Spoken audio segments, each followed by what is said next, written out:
திருவாசகத்தை பெறுகிறார். திருவாசகம் பாடப்பட வேண்டும்.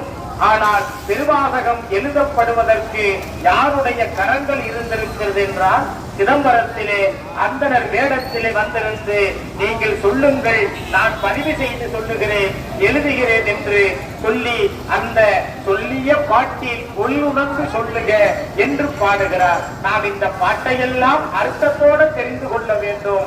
அதுதான் முழு பலனை தருகிறது. அது கேட்கிறார்கள், இதற்கெல்லாம் என்ன பொருள் என்று கேட்டார்கள் அந்தணர்கள் பிள்ளையிலே. ஆக பிள்ளையிலே இருக்கக்கூடிய அந்தணர்கள் கேட்கிறார்கள், இதற்கு என்ன பொருள் என்று கேட்டார்கள்.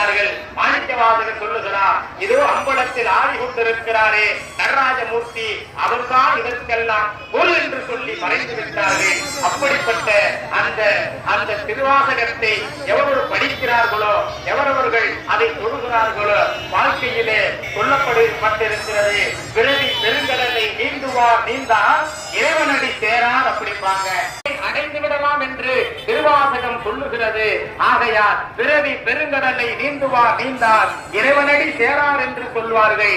ஆக அந்த இறைவனடியை சேர வேண்டும் என்றால் திருவாசகத்தை படிக்க வேண்டும். மாணிக்கவாசகருடைய திருவருளை நீங்கள் எல்லாம் பெற வேண்டும் என்று சொல்லி இவ்வேளையிலே வாய்ப்பளித்த அடியார் பெருமக்களுக்கு மனமார்ந்த நன்றியினை உரித்தாக்கிக் கொண்டு